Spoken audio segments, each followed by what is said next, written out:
All right. On behalf of the Harry Bridges Center for Labor Studies and the Labor Solidarity Project at the University of Washington, Tacoma, I want to welcome everybody back to our fall seminar series, Educate, Agitate, and Organize. I'm your host, Alex Miller. I'm an associate teaching professor here at UWT, and I'm really excited. I was just actually explaining how excited I was about tonight's event, which we're calling Tacoma For All, Tenant Rights, Our Worker Rights. I'm glad to have everybody here for this discussion about, what workers and what citizens and what citizen workers can do to demand solutions to the housing crisis. And I think, over the last few years, we've covered a ton of topics. We've had guests zoom in from all over the country and north and south of the border. And I think these have been really important discussions. I think that what we do here involves connecting these topics to what we think about, how we exist in the world, and how we kind of move forward. And I'm inviting guests in because I think their work is incredibly important. But that being said, I don't know that we've ever had a topic that literally hits closer to home than the one we'll be discussing tonight. Housing reform it's timely, it's relevant, and for a growing number of UWT students and just people in this area, it's an urgent issue, right?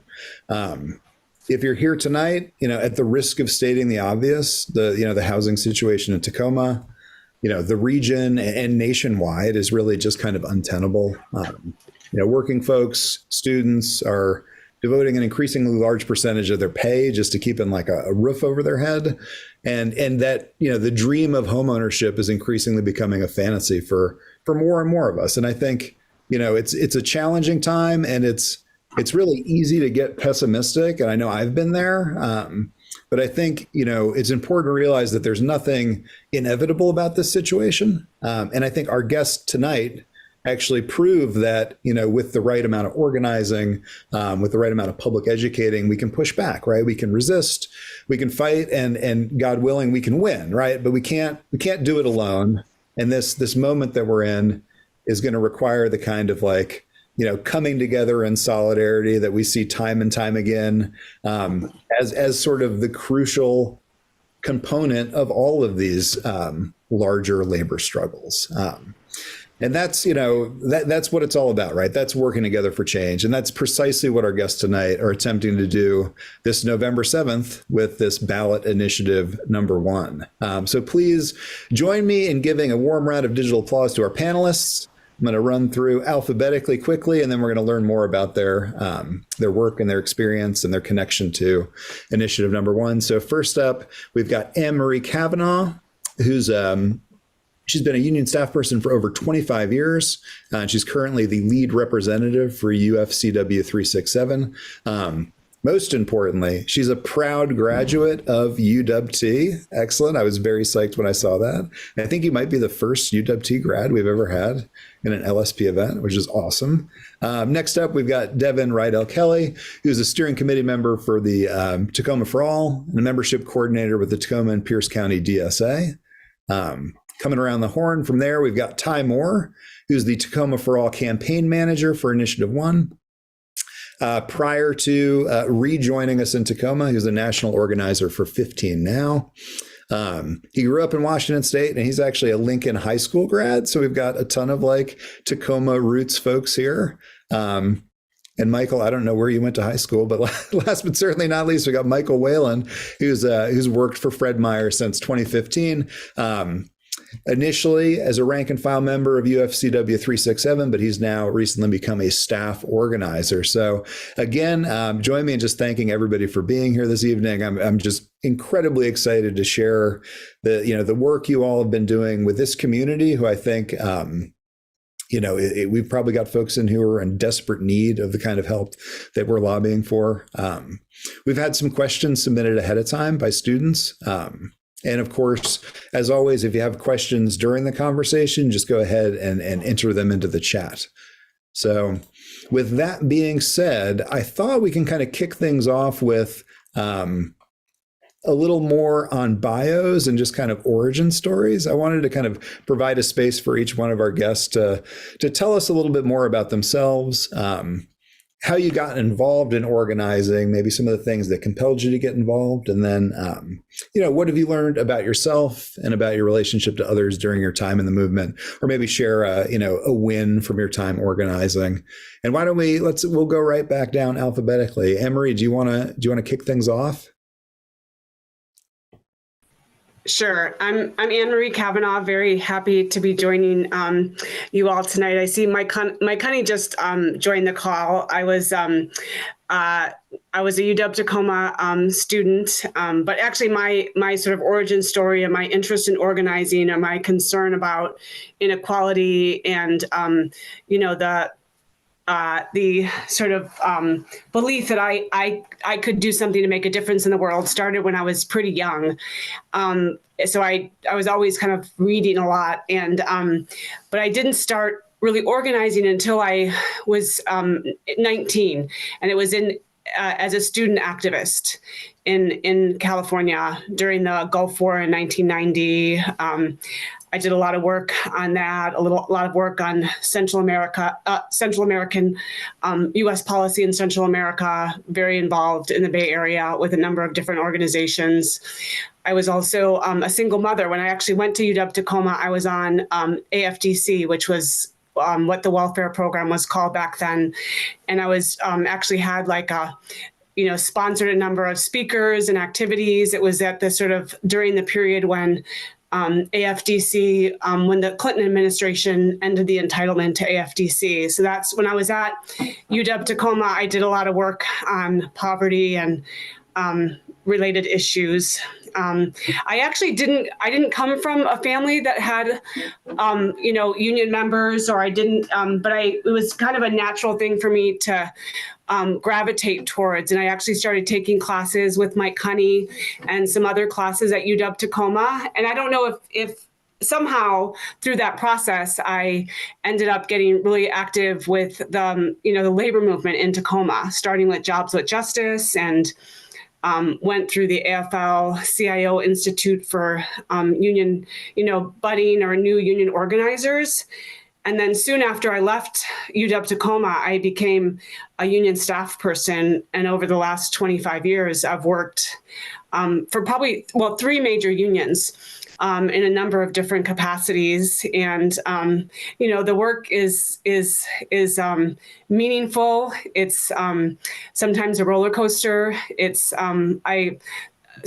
I can't imagine my life, doing anything else for work. Anybody that's on this call that's a student or otherwise interested in going, checking out the labor movement, both as a potential, job, I would encourage you to get in touch with me, or there's a lot of opportunities, and it's good. It's like I said, it's meaningful work. I think this me being involved as a union staff person with Tacoma For All and the Tenant rights Bill of Rights was just kind of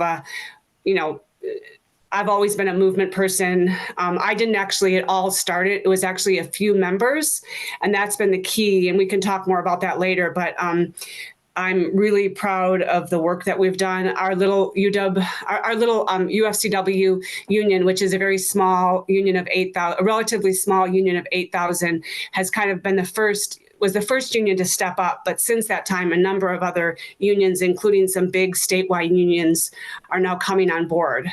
But I think it was the original UFCW 367 in Tacoma, with Tacoma For All, kind of spearheaded this coalition and project. That's all I have. Thanks. That's outstanding. Thank you so much. We have so many students who are, over the years who've asked, like, well, how do I get involved? And you're a great example of somebody who's made that transition from, student to activist to student activist to now, dedicating your life to the movement. That's great. How about, speaking of movement people, how about Devin? Would you like to give us a little more on your background? Yeah. Thanks so much, Alex. Can folks hear me all right? Yep. Great. It's interesting. One of my favorite things about organizing throughout has been always to get to hear people's stories and to hear how compelling everyone's life stories are. And Anne-Marie's is very compelling and also very similar to my own. Shocker. But I moved around a ton as a kid. I come from kind of an art and music family, and we had a lot of boom and bust. And I actually lived in a different house every year of my life, which I think actually really informs a lot of my politics and worldview and sense of social justice and sense of losing stability and wanting stability for people. And also never wanting to leave Tacoma. But I got radicalized kind of living in a bougie resort town in Idaho and seeing all this crazy rural poverty around me. And a bunch of rich kids that I didn't fit in with who were also super racist, but also super liberal. And it's a weird combination of stuff. And like a lot of other people, I went to college. I went to a state school, Boise State University, and I got radicalized and I got the language to describe the stuff I've been experiencing from an intro to sociology class. It's the first class I took. And I just jumped straight into student organizing and got really lucky and was one of the co-founders of what became a statewide movement called the Idaho Progressive Student Alliance. And we were involved with a 5-year fight to win minimum wage for migrant farm workers. And it got me exposed to amazing, incredible people doing incredibly difficult, hard, backbreaking work that is deeply exploitative and deeply racialized. And I think it radicalized me further and it made me really committed to this kind of work. And we won through a major direct action campaign where we shut down the whole state capitol. And we got on CNN. We were called the Capitol Dozen or some shit. Sorry to swear, kids. And that gave me a taste of what winning is like. And I haven't turned back since. And you lose almost all the time in political organizing work and labor work. And winning once early is great. I moved to Seattle in 2002, where I took the Intro to Labor Studies course ran by the then Harry Bridges chair, Margaret Levy, and got recruited to go to grad school with her. And I ended up TAing the Intro to Labor Studies course at UW Seattle for 5 years, recruiting a lot of young people to join the labor movement, getting a lot of folks into internships and then jobs. So very much with Anne-Marie, like, if you want to go work for the labor movement, talk to us.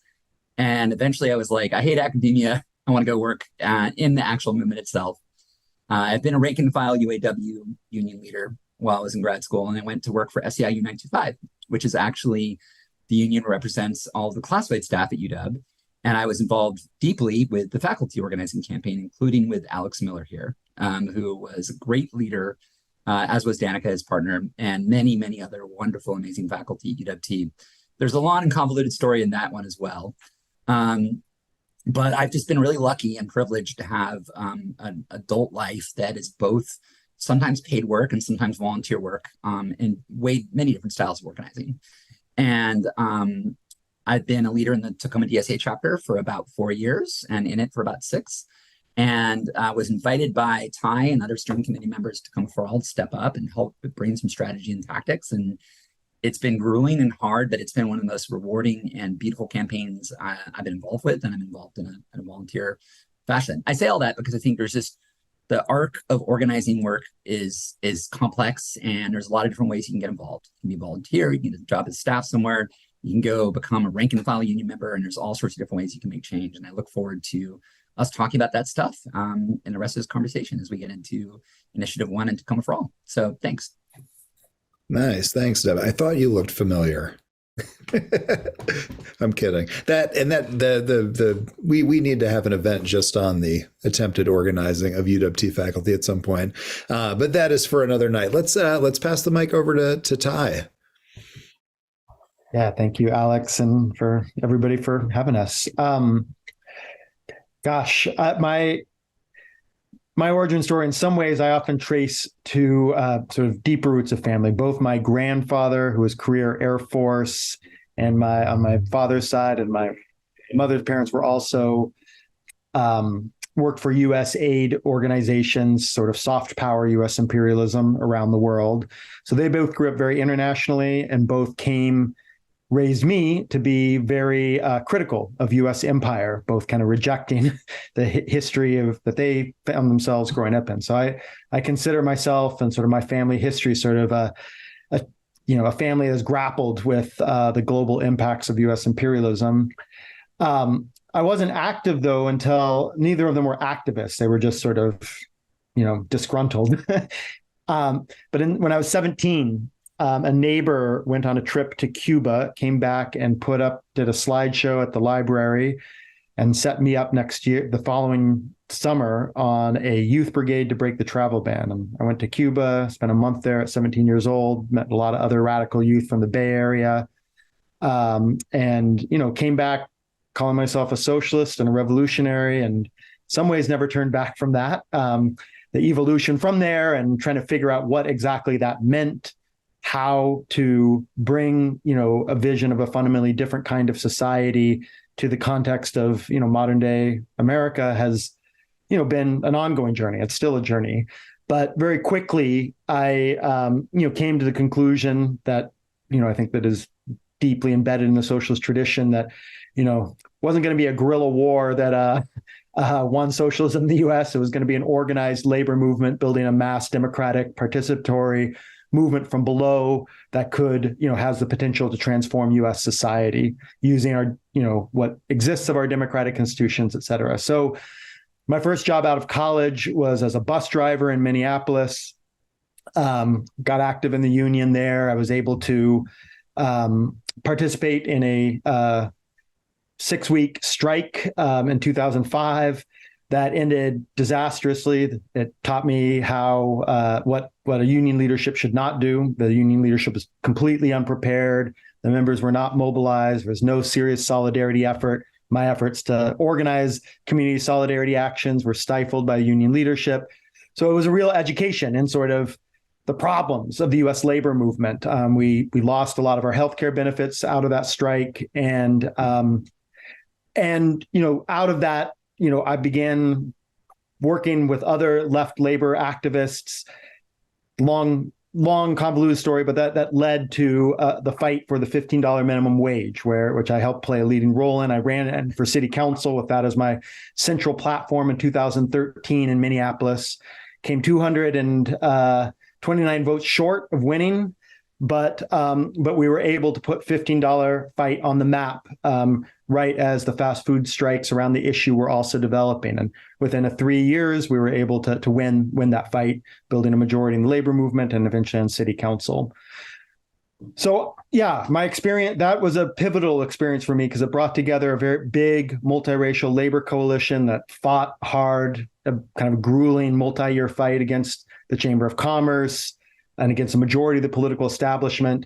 But it was a place where I learned how to sort of take my radical politics and put them into a framework of building actually mass majoritarian politics where we could actually win massive tangible victories for the working class. And I think that process that of kind of learning, how do you build coalition while maintaining sort of a vision and linking the day-to-day work toward a project of more deeper social transformation, that was a source of deep lessons for me. And I think the work we're doing right now in Tacoma For All, I'm also in part of DSA here, has been really, really exciting. And I'm excited to share that with y'all this evening.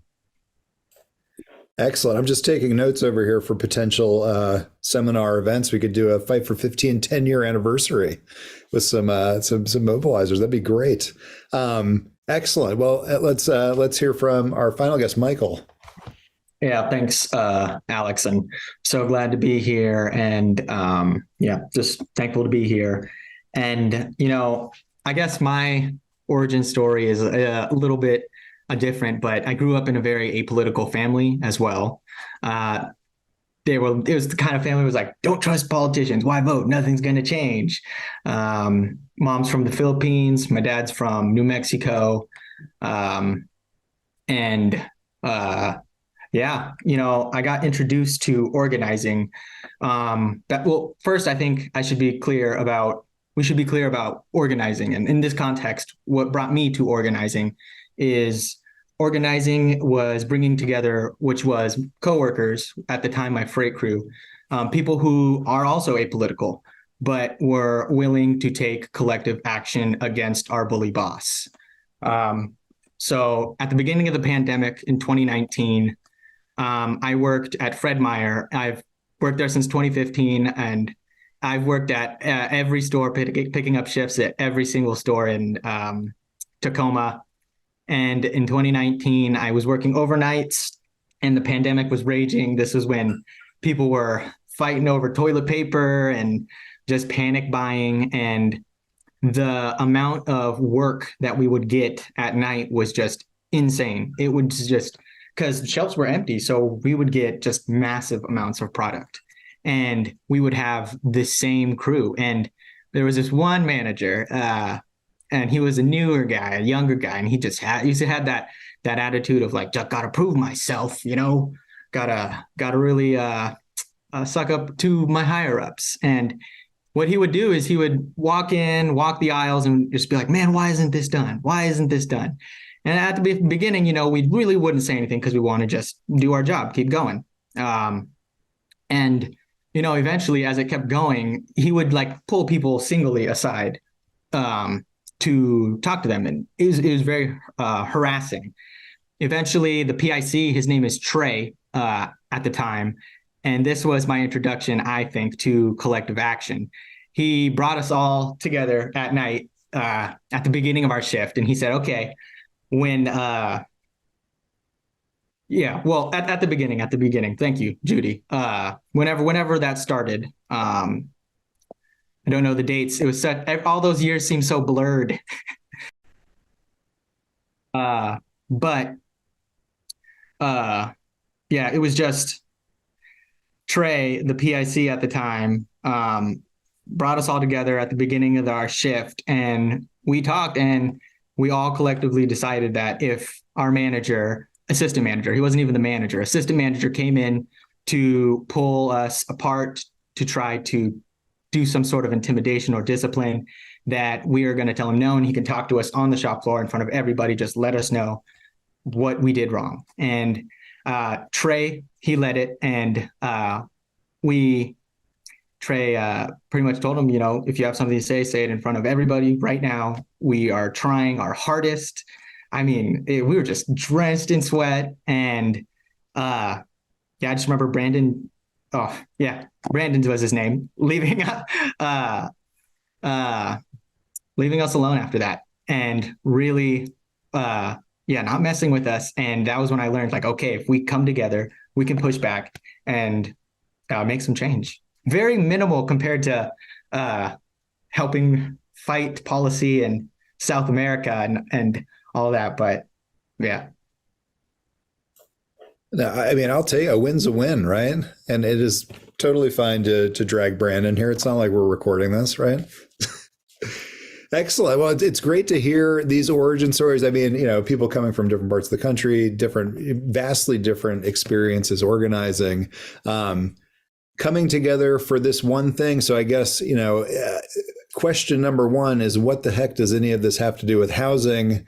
What is Initiative One? Why is this something that everybody on this call should be excited about? Why is it something that our four guests tonight are very excited about? Why is it something that everybody listening here and everybody in this region, maybe even in this nation, should be kind of psyched about? And I think we're going to throw this one to, how about Ty, do you want to take this? And then we'll kind of, everybody else can kind of weigh in.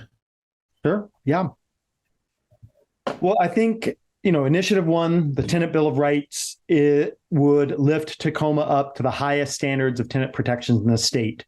It's kind of, in some ways, we were conservative, and at least the way we thought about it, we were like, well, let's just take the best things that have been passed in all other cities. We're not going to do anything new, but let's just improve them all a little bit. They, policies that got whittled down in Seattle City Council or Burien or whatever, we just made them a little bit more robust and put them together. So things like tenant relocation assistance for tenants get forced out because of rent hikes over 5%, eviction protections for students and educators during the school year, winter eviction protections, capping fees at late fees for late rent at $10 a month, and capping move-in fees, deposits, everything to equal to 1 month's rent. Saying no more than every rent hike, no matter how big or small, needs a 6-month notice before they can hike the rent. So a series of things like that, but I'll add it all up. It will make Tacoma the strongest city for tenant protection in the state. I think to me, what motivates me about the fight for housing justice, I think alongside where bosses exploit us in the workplace, which is the primary place where they make their profits, the other major place where working class money goes to the bosses is in housing. Clearly, the real estate industry is at the very center of Wall Street and global capitalism around the world. The ownership, control, speculation around land, and then the absorption of the massive amounts of wealth that working class, middle class people have to fork over to put a roof over their heads. That is a tremendous source of profit for the U.S. Capitalist class. And so I think alongside organizing in the workplace, to me, organizing around housing justice and the fight for tenant rights is one of the most important sort of strategic arenas to build social movements. And we are facing a serious fight here. I think the coalition that we've built, which includes the Pierce County Central Labor Council, a number of individual unions, majority of the housing justice groups, a whole number of community leaders, faith leaders, is a powerful coalition. But there's a powerful coalition against us too. The two main statewide landlord lobby groups, the Rental Housing Association of Washington, the Multifamily Housing Association of Washington, alongside the Realtors Association, alongside the Chamber of Commerce, have all formed PACs to fight us. We just found out yesterday that the National Realtors Association just gave $200,000 to the local PAC. So this is realtors from across the country intervening. We know one of the 15th largest landlord in the country just gave $10,000 to the PAC. Landlords across the country are donating to Tacoma because they understand this is a threat, and they have class solidarity on their side. And and obviously, I think we're fighting for our class and our class solidarity. So I think this is a pivotal fight. The outcome here in Tacoma, I think, could have the potential to really shape who has power in this city for a long time to come. And I'm optimistic. I think we have a good shot at victory, but it's going to be a big fight for the next 4 weeks. Yeah, I think a lot of people don't understand the degree to which property owners are organized on this front. It seems like, well, I want to hear more. I want to hear, especially from our guests from 367, about how this connects with their work with the union. How is this, how a fight for housing also a fight that organized labor should be involved in? Anne-Marie or Michael? Mike, I can start, but Michael, actually, I'll start by saying that how this came to be, how 367 came into this coalition early on and became sort of a critical partner, is that a few members, Michael in particular, but a few other members who are on our executive board. And the good news is that we are now seeing a number of young, left-leaning workers in the grocery store. It's pretty amazing and heartening to me. It's real. Like, I've been, as a union staff person for 25 plus years, the young people were for many years the least engaged, but that really, there's a tide that's happening. And Michael and a number of other of our left-leaning e-board members actually brought this issue, and it is that the crisis is real, even though our grocery members we've just struggled and won the biggest wage increase that we had in decades, and had a real victory a year and a half ago with wage increases. Basically, most of that is being eaten up by increased housing costs. And in every single union grocery store, and probably the non-union grocery stores and the non-union retail stores, we know, there's at least one person that we know of that's living in their car. And many, many of our members are facing serious rent increases and on the verge of homelessness. The crisis is real. So it was not difficult at all when Michael and other members came to the e-board. And, I'm a staff person, but we have, like I said, in every union, there's a member executive board, a governance structure where members are, in charge. And in our little union, the members are definitely, have a lot of say and a lot of power. And Michael was already working with this organization, Tacoma For All and the local chapter of DSA. And I think it's, our union, we have mostly grocery workers, like 6,000 grocery members, and then we have 2,000 other members in retail stores. And like I said, there's still, even with, there's a few members that might be small landlords, but they're really, we're talking to members. In the last few weeks, we've talked to 500 members one-on-one, for the most part, face-to-face. And there's overwhelming support, even for people that aren't renters, but the vast majority of our membership is renters.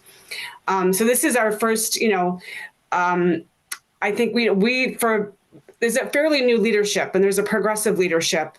For a long time, 367 was a pretty sleepy grocery workers union that was doing things pretty traditionally. But, we're gearing up for the next contract bargain, and we're going to be, we're also gearing up to fight this, a potential merger. So there's a lot going on in our local, but I think this fight, as well as some other political priorities, we're, supporting some progressive city council people, is sort of, key goals for our union. But I'd love for Michael to share too, because he really is the person that kind of started this as far as in 367. Yeah, no, I think you did. You touched on the majority of the points, Anne-Marie, but I would say why this fight was so important and why we decided to take this on. And common good bargaining, I just love that term. And on top of that, just way back a couple months ago, got in touch with some Oakland EA people, and I really love that idea. But going back to the housing insecurity, talking to my coworkers on the shop floor, dealing with housing issues and, raising rents, some of the people, living in their cars. As a shop steward, you're trying to figure out what to do to help your coworkers, because, we have genuine, authentic relationships with the people I work with, and so, I got involved because I thought, okay, housing, DSA, got involved. And then from there, brought it up to people at my store, other steward as well. And then started talking to other members on the e-board and within other stores. But we can get a record raise, but the landlords rent increase will eat it up. Sure. Yeah. And I'm wondering if you could tell us a little bit about, I don't know, maybe Devin, you can fill in the blanks in terms of what the current state of renting in Tacoma looks like. What kind of protections tenants have, what kind of protections tenants lack, how this intervention is, necessary, maybe even long overdue. Yeah. Thanks so much, Alex. I think that it's kind of a little bit of a cliche to say, but all the things that we take for granted in society for working people that we appreciate, weekends, the 40-hour work week, the 8-hour day, et cetera, people say it's thanks to labor unions, right? And that's real. And I would extend it to say that all of the things that we take for granted as, rights and things that people enjoy are a result of political struggle and a result of working people coming together to change society. And Tacoma doesn't have very good tenant or rent protections, and it never really has. And in fact, the amount that we do enjoy really were achieved through struggle. And the most recent example of that was, I'm sure some of the students here will maybe remember that in 2017 and 2018, there was kind of a series of what's called rent evictions, where rich developers bought low-income and fixed-income housing in Tacoma and started evicting the tenants or raising the rent a bunch. So one was the Tiki apartments and one was the Merkel apartments.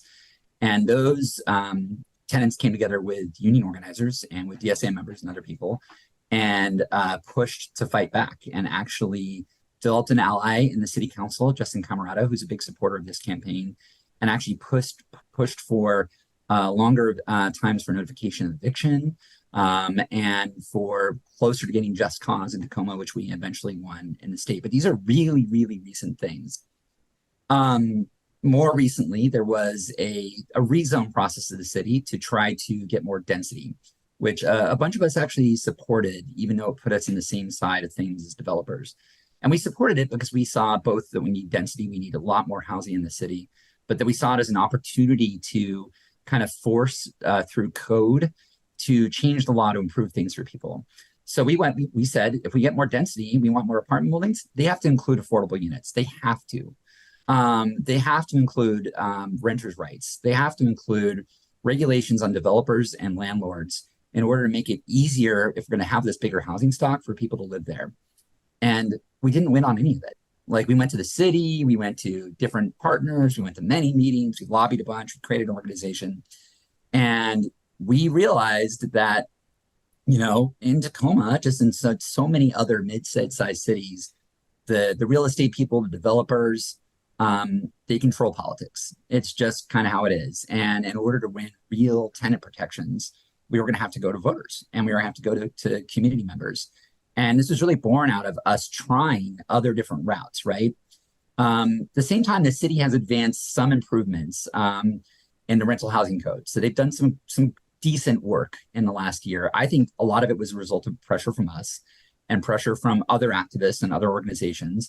But even then, the things they've done have been a changed requirement of the rent to income ratio. And they tried, improving it a little bit. And then 2 city council members pushed to improve it a lot more, and it got killed. They did things about pets. They did things about trying to have a slightly longer window for rent notifications.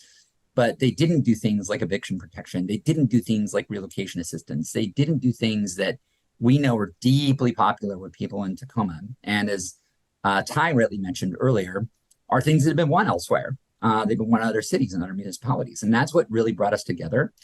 Some folks may have heard in the news or from the city some confusing stuff about how they wanted to put their protections on the ballot at the same time as ours. We luckily got that pulled off because those are already law. They got passed this summer, and they're pretty good. But we want it to be really good. We want to make it so that tenants and renters can enjoy the same rights and stability that homeowners enjoy always. So if you don't pay your mortgage, it takes forever to foreclose if someone doesn't pay their mortgage, like a year or longer. Or there's really, really strict caps on late fees on mortgages that there are not on renter late fees. Why is that? It's about power in society. And we want to get the same rights and power for tenants and working people that folks that have the privilege to own a house like me have already. I don't know if that answers the question, but I hope it helps sets the stage for more of the conversation. It does. And I actually, as a student, I recognize the name, just reached out to me requesting some clarification on just what specifically is in Initiative 1 in terms of what are the protections, just so we're all crystal clear. Because again, I think, there's just a lot of confusion right now about kind of, especially given some of the subterfuge that went on ahead of time. But can you just cover the specific points we're lobbying for here?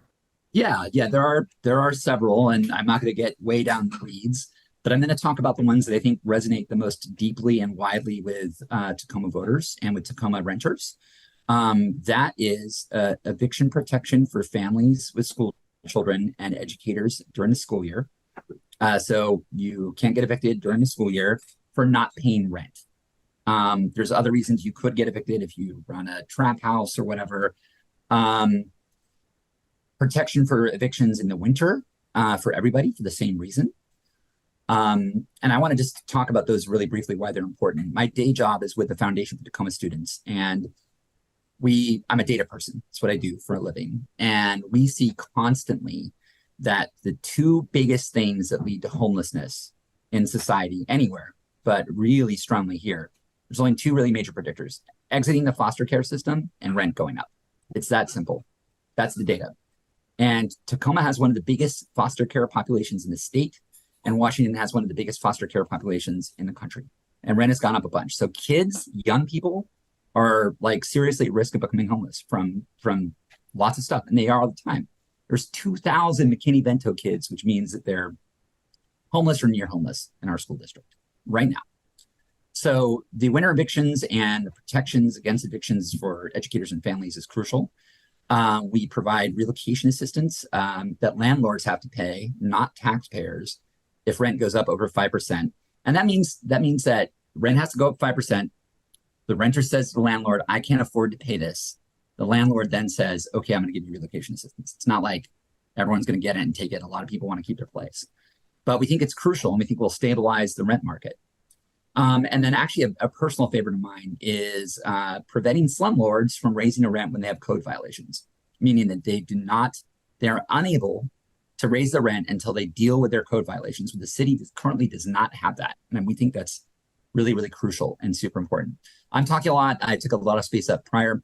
So I'm going to end there, but I'm going to add one last comment that I came up a lot with our negotiations with the city around this, which I think is really cool, is it gives tenants the right to form organizations and the right to work with third parties to sue landlords who are in violation of this stuff. And I think there's some concern that this will lead to like more litigation or whatever, but it's actually expensive to sue, and there's not an incentive to attorneys to sue unless you're dealing with a slumlord, unless you're dealing with someone who has a bunch of units. And then there's a lot of money involved, and there's a lot of incentive. And it means that we can take on the worst, most egregious folks that are just exploiting and extracting from people and not doing anything to improve their lives. So that's something I'm really excited about. Nice. Thanks for clarifying, Devin. I'm curious to know more, Michael, when you talked about some recent developments in 367, you mentioned sort of the common good bargaining. I'm interested to hear, and I know Anne-Marie, you talked about sort of a more progressive leadership in that union. Are there other initiatives you all are fighting for, or sort of anticipating in the next contract, perhaps lobbying for, that kind of like, exist outside of like the traditional things we think of unions bargaining, higher wages, increased medical coverage. This common good bargaining is kind of a way of like radically reimagining what's actually on the bargaining table, right? Right. Did you want to take this one first, Anne-Marie? Sure. So we're about a year and a half off from our next bargain. I know there's been some conversations, but for the, our 8,000 members, the childcare crisis, the lack of affordable childcare is real. The lack of public transportation is real.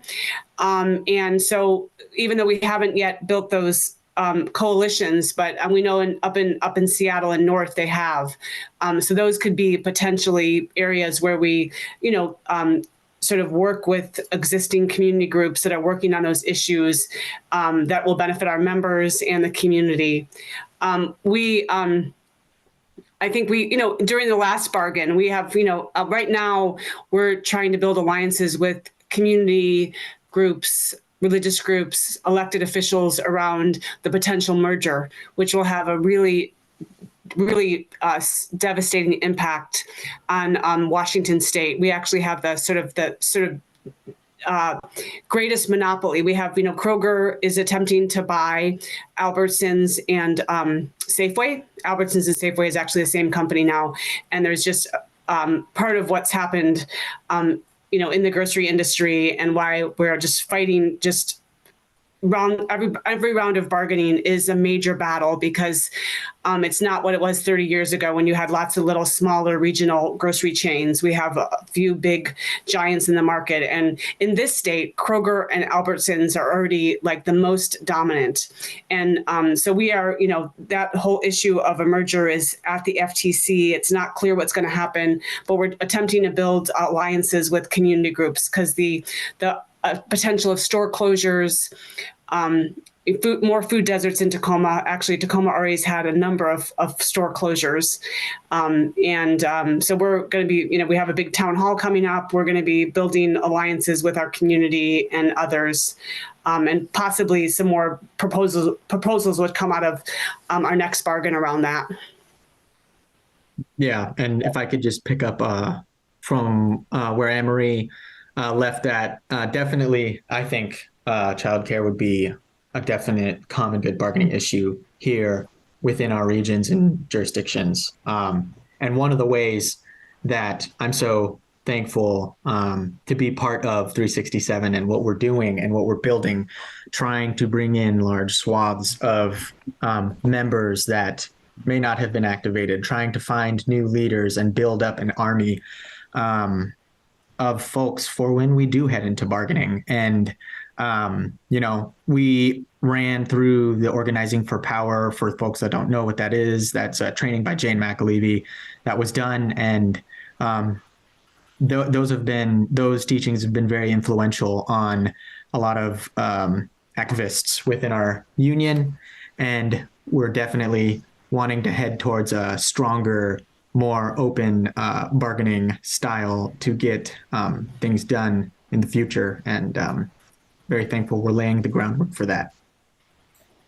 Nice. Do you mind actually talking a little bit more about that, Michael, and just sort of how, the role education's played within the union in terms of, fostering solidarity or this kind of like, what sounds like some like pretty militant radicalism, right? An expectation that you all deserve more, right?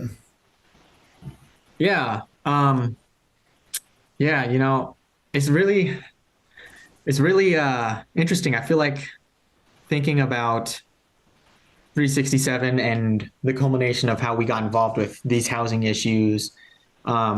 We also really, it's expanded into things like in Tacoma, there is proposed the mega warehouse and, having members as well, very activated and wanting to do something around that would be amazing. But more speaking about the teachings, to be honest, before I even knew who Jane McAlevey was, I just would hear people talk about him. I'm like, I'm not going to read it. I don't care. But I had a steward buddy who works at Lakewood Safeway really put me on to, no, you got to listen. You got to at least listen to this video on deep organizing. And I was like, oh, okay, I'll listen to it. And that really, seeing what people can do when they come together openly bargaining and being able to witness the employer and have a large swath of mass behind you is deeply, deeply changing. Oh, I think we've got a hot mic here. Hold on one second. There we go. Excellent. I totally get it. And actually, I was recently reading one of McAlevy's books. There was this quote that stood out to me that made me think about just kind of organizing in general, where she defines strategy as turning the things that you have into the things that you need to get the things that you want, right? And it's just like this idea of, everything you have is in front of you, right? It's all about sort of learning how to organize those things and build those relationships to foster that power that you need. That's excellent. And I feel like that is, I've heard that from a lot of folks recently who are in unions that have sort of, it seems like it predates COVID, but certainly since COVID, and I would imagine 367 and the experience that you all had during COVID, really activated some people, especially, when you're being called essential workers, but you're treated like, you're not being treated as if you're the heroes, right? Yeah. Yeah, no, exactly. Yeah, no, definitely. And I would say, yeah, that definitely had an impact. Being at informational pickets and being able to connect with more folks within our union during that hard time. And yeah. Nice. Can we talk a little bit more about just like renting in Tacoma? I think one of the things that surprised me recently was, well, I guess, it didn't totally surprise me, but it's the narrative of, the small mom and pop landlord who's somehow going to be out of both their homes because of the passage of Initiative 1. And I'm just curious, I don't know who this question's for, but the idea of, the pushback campaign and the deployment of this narrative of what landlords in Tacoma look like versus sort of the realities of land ownership in Tacoma, and especially rental land ownership, and just how yes, there are some mom and pop folks renting out their garage, but that's just sort of a sliver of a much larger story. I don't know. Can anybody speak to that, or just kind of like illuminate kind of what the realities of renting in Tacoma actually are? Should I take a stab at that? Well, first off, I shared this earlier a little prematurely, but I'll share again, I think, an excellent op-ed that came out in the Tacoma News Tribune today from a small landlord, Bill Hannawalt, who's longtime Hilltop resident, faith leader, part of our steering committee also, that sort of answers some of these questions probably more articulately than I'm going to right now. But, Devin actually did some research. I'll steal Devin's thunder on this, but there are a little over 5,000 rental licenses, so a little over 5,000 registered landlords in Tacoma, but a majority of them don't live in Tacoma. Only 2,400 actual landlords actually live in Tacoma, compared to 100,000 renters. And even that, these kind of numbers of rental licenses kind of don't really get at the real relationship, because you can have a rental license and rent out one room in your house, or you can have a rental license and own thousands and thousands of units. And so clearly, who dominates the rental market are these often outside big private equity firms, these big corporate landlords. There was the example that came up recently of a community activist, actually, who's been one of our endorsers, Kathy Pick, and her husband and eighth grade son were facing eviction because they both lost their jobs last year. They got on a repayment plan after they got jobs back and trying to get their feet under them, but they missed one payment in August. And so this Lakeside Landing Apartments is a huge complex right on Mildred and 12th. They sent her an eviction notice. She was going to be evicted last week, actually. But we did a little research and who actually owns it. It's actually hard to find out. Most of the tenants did not know who the actual owners were. Kathy herself did not know who owned the building. I mean, they had a property management company they sent the checks to, but actually it was just two billionaires in San Francisco, Zanzi and Hamilton Co., who are worth $6.8 billion. They own over 22,000 properties in 16 states. And their whole business model, this guy, Mark Hamilton, was interviewed in a podcast, and we quote it. If you go to the Tacoma For All blog, you'll find an article I wrote where we quote him. But he basically spilled the beans. He said, yeah, our business model is we look for apartment or properties in emerging urban areas, basically lower income areas that are quickly gentrifying, that are renting to poor people, affordable housing. And then we buy them and then kick the poor people out, make some cheap improvements, and then rent to higher income people, therefore raising the value of their overall portfolio. That's their business model. And that's the business model of, that is the business model of these massive corporate landlords. In 2022, a full 70% of apartments sold in America were sold to real estate trusts and private equity firms. So this is a fast-growing, increasingly dominant sector. Now, it's true, there are genuine mom and pop small landlords, people who, middle-class folk. Okay, repeat that. Anyway, there are 70% of apartments sold last year in America were sold to private equity firms and real estate trusts. So these, billionaire Wall Street types. The market's changing fast. And I think when we look at the homelessness crisis that we see in front of us every day when we go down into downtown Tacoma or anywhere else, that is the face of this housing trend. That is the face of this global process. It's not unique to Tacoma. It's happening all around the world. The fast increasing concentration of real estate wealth, of speculative casino capitalism that has a result of rapidly rising property values, rapidly rising rents, rapidly lowering the income and ability of people to rent. That's what it looks like. So anyway, Kathy was going to be evicted based on their business model. We had a rally. We were successful. Long story short, shine a big public spotlight on this, getting an attorney involved. We raised $12,000 in a GoFundMe. So we actually just got news yesterday that, or a couple of days ago, that Kathy, they were going to renegotiate, and Kathy is going to stay, and her family and her 8th grade son are going to stay. But this protection would have stopped this eviction.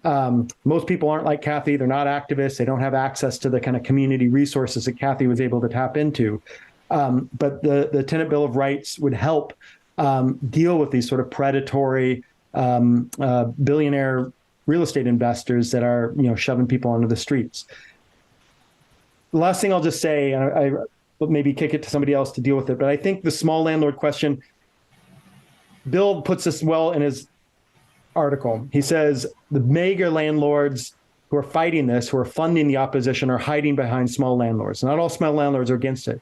Small landlords live in our community, right? They see the homelessness. Many of them, they don't have the same interests as these mega landlords who care nothing about the community. They just want to rip profits out. Small landlords who live here, many of them care enough about the community. They're making maximum profits is not their only calculation.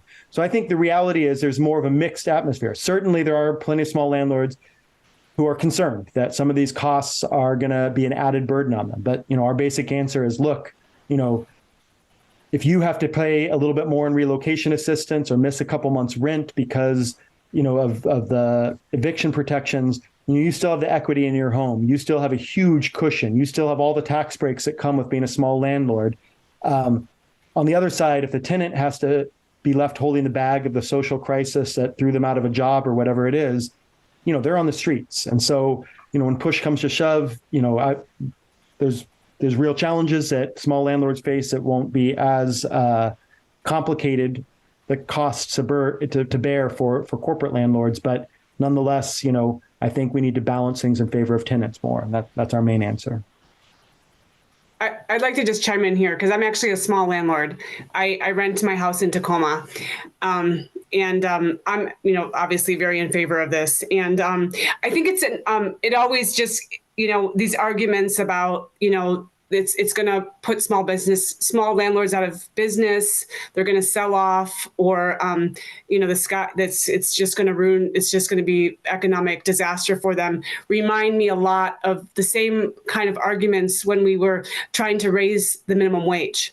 And we were trying to have an inflation-adjusted minimum wage, and that was on the ballot. The same thing was put forward, right? Like, oh my God, well, this is a really good idea, and it sounds like it's would help, but actually there are going to be unintended consequences, and it's actually going to hurt the low-income workers more than it's going to help them. So the same thing is happening now, right? We have these articles that say, really, actually, we know they mean well, but it's actually going to help the low-income renters, or it's going to hurt the low-income renters, or it's going to hurt renters more than it's going to help them. Same thing when we put sick leave, mandatory sick leave for employers to provide mandatory sick leave on the ballot. Same thing. We're going to lose jobs. It's going to be, ultimately bad for the people that most need sick leave because it's going to backfire. So the same kind of argument we're seeing this time.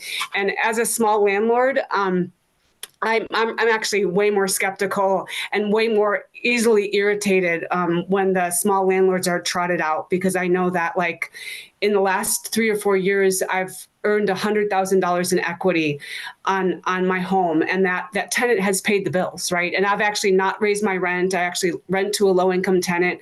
I'm doing fine. If something happens and, like, they don't pay rent, I mean, there'll be a little bit of a hit, but compared to what the economic benefit of being a small landlord, it's kind of, I think, like I said, being a small landlord myself, I have less sympathy for those arguments, because I see that even the small landlords in this particular market, where property values are increasing so sharply, that the idea that small landlords are going to be hurt and it's going to hurt renters, like I said, have a hard time with that argument. But I can see how it's, it could be. Like I said, it's been used numerous times. Yeah, that idea. Could I add something to that too, real quick? Oh, sure, yeah. Yeah, I think I really appreciate everything that Ty and Anne-Marie said. I just want to circle back on one of Ty's points and then really drive it home with local stuff. We've talked a lot about, like, these big, rich billionaire investors buying properties everywhere. I want to be clear, it's not just apartments, it's single family homes too. So BlackRock, the massive firm, is now the single biggest owner of single family homes in the country. This means that it's not just Kathy Pitt, it's not just people in the community, it's people on this call. There are people on this call that don't know it and are renting an apartment or a house, and the money is going to those types of people. Statistically, it's almost an inevitability. So it's affecting all of our lives immediately, even if we don't, realize. The other thing is, and that might sound cliche, but I think it's very real, is that Anne-Marie's great points about how they leverage small landlords, the folks saying that the big companies are going to gobble this up are the same big companies that are funding the anti-campaign. So there's an inherent contradiction there in their interests and their desires. And small landlords are split, and some small landlords are concerned or worried, and some of the more conservative small landlords are the same people that don't like the homeless population. And I don't want to get too far down this field on this contradiction stuff, but you can't go and say billionaires are going to come in and gobble this up if you pass this, and then be the billionaires trying to not pass it. And you can't really say, I hate homeless people, and I also don't want renters to stay in their house. Like, you got to give somewhere. And I think that's why this is so scary to some of them, and it's why it's so exciting for so many tenants and voters and their supporters in Tacoma. And I just want to add, renting sucks in Tacoma. And the past couple weeks, talking to workers within the stores, dealing with $300 rent hikes, $200, $150, $160, coming up with random numbers too, that their landlords are raising their rents by, is ridiculous. And it's pushing people out, workers, and going into the 38th Street Safeway, Hilltop Safeway, predominantly workers of color that are getting pushed out of our cities or having to deal with, very, very hard renting conditions. I'm also on the hardship committee for my union, and 65% of what we deal with in our hardship committee is dealing with housing. Yeah, it's an excellent point to raise the racial implications of a policy like this, right? I mean, this is like, I mean, it's civil rights organizing, right? When you think about who the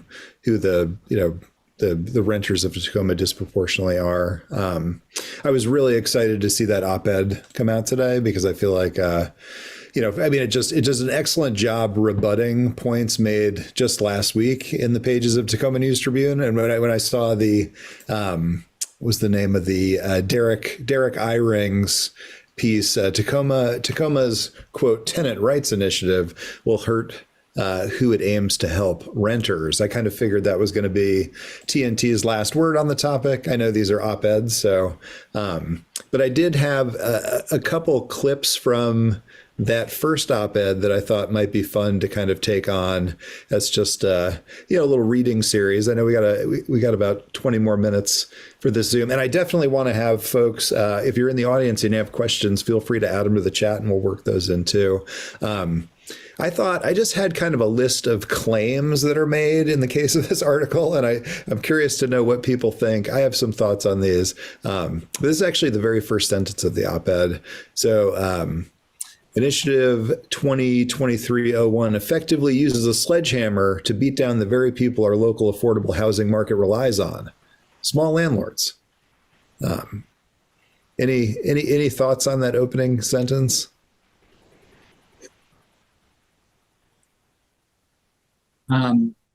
I guess I can take it. I think it depends on at what level you're talking about. But one thing that is really crucial in Tacoma is affordable housing and voucher housing.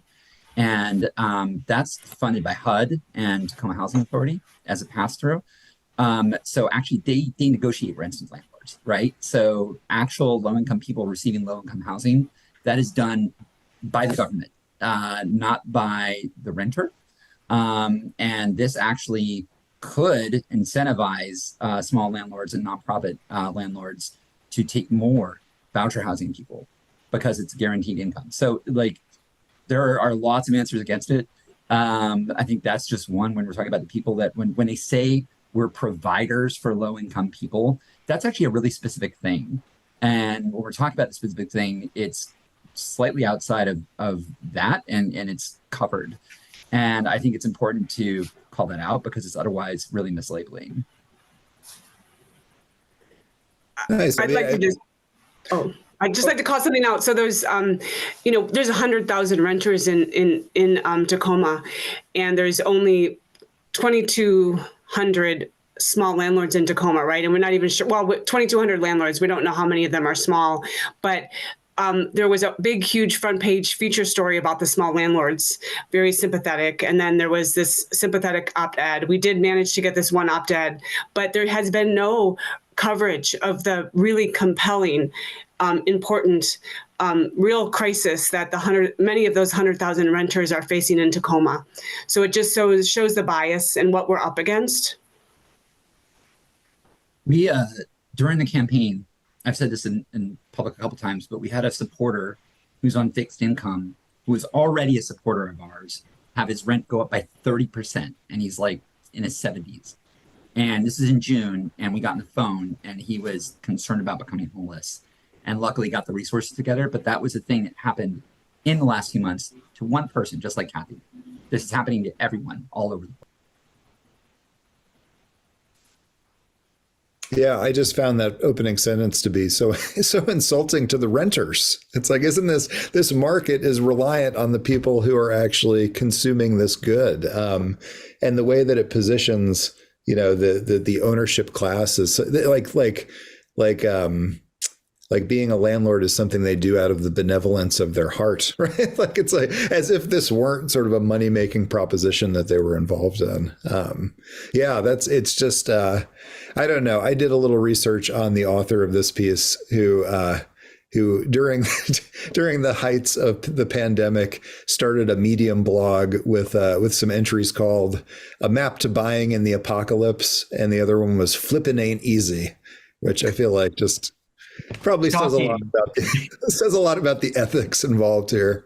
I did think, though, I mean, this is like one of those instances where somebody I totally disagree with wanders into what I think is a really good point, maybe through an incorrect route.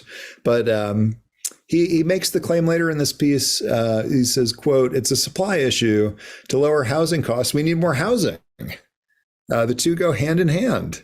That's where the real focus should be." Of course, his focus is on sort of market-driven housing development. But I'm wondering kind of, this idea of expanded housing, maybe even, dare I say, like public housing or socialized housing. What thoughts on kind of where things might move even further from this current ballot initiative in terms of creating sort of more equitable solutions to a housing crisis that, again, is, I don't think it's inevitable, but it's felt, it's urgent. There are real solutions that need to be made. So I'm curious, this idea of more housing and what that housing might look like might be worth talking about. I can jump in on that. There's two things. Yeah, what you hit on one of the main talking points we're hearing out there as well. Tenant protections are gonna, make it more expensive to build, more expensive to be a landlord, and therefore it's gonna lower supply of new homes, and that's gonna have a negative impact. Classic Econ 101, supply and demand. You have fewer homes, more people want to live there, prices go up, right? That's sort of the talking point.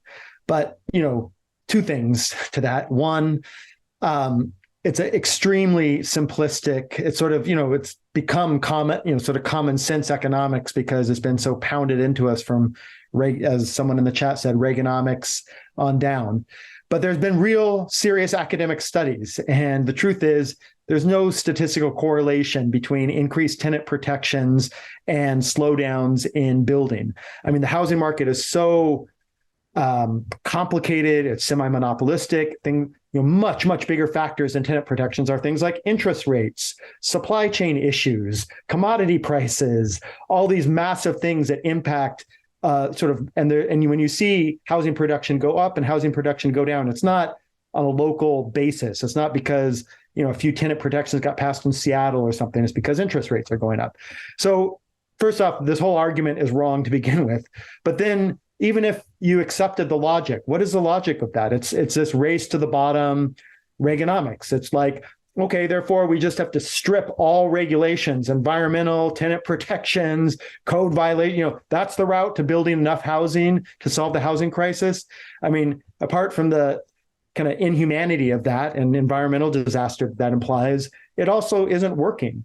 Even where there's been tons of favorable laws and taxes, the private market has not delivered, and it's not surprising. They're not building where they are building. It's not more affordable housing. It's housing. The most profitable segment of housing is these so-called luxury apartments, luxury condos, et cetera.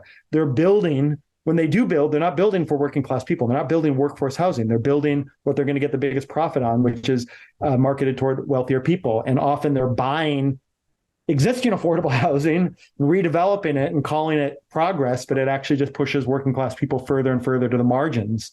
So the private market isn't working. And I think Alex, pointed what, our kind of, it's been part of our platform. We didn't put it on the ballot, but we're thinking in 2025 of doing what Seattle just did. Seattle voters in February passed a social housing initiative, which is public housing, but not just warehouses for the poor, but a more, Vienna is the best model of this, where 60% of the population live in social housing. Anybody but the top 10% of the richest 10% can live in public social housing, permanently affordable, stable. You raise your family there. You got community. There's parks. There's amenities.